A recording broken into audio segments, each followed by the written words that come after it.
Well, the lonely hearts of Lincolnshire have been given new hope today with the launch of a new website for the county. James Vestberg lives near Horncastle. He set up kissinggates.com to help narrow the search for rural romance. It said that men outnumber women in the county by 13,000. Well, our reporter Matt Richards is with James for us this lunchtime, and he joins us now.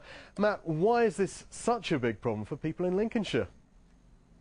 Well, Crispin, Lincolnshire can be quite a lonely place. Here's an example. We're in a small village just outside Horncastle, and just look at the view from here, a huge panorama, but in it you can only actually see two other houses. So clearly if you're single living in a place like this, it can be very difficult to meet Mr. or Mrs. Right. But the guy who lives in this house, we're in his garden now, he's the man who's come up with the idea of this website. We'll be speaking to him in a moment, but first I've been to Louth to talk to a farmer there who's been explaining just how difficult it can be to meet someone when you live in a place like this. Well, obviously, as you can see around you, it's ever so quiet anyway, but for meeting people, from my experience, you can meet someone, but what I always have trouble finding is obviously someone that understands the way of living, the way the life is, and especially during the summertime, the hours. Well, this is James's house, is with us now. Why did you come up with this idea?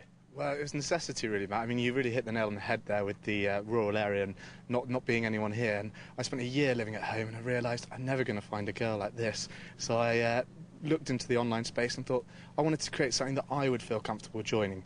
And so I created kissinggates.com because I would join that. I was seeing a massive growth. It's a real area that hasn't been tapped into, the rural area. I think people are sort of patronise the countryside in the online space. So I'm really trying to tap into that, and I've been a member now for the longest member, and I've found a girl through it. So I'm the sort of success story of kissinggates.com, but I'm keeping the website going for everyone else. I'm hoping that other people will be able to find people and break out their social circles and find local people as well. Well, James, I'm very glad it's worked for you, and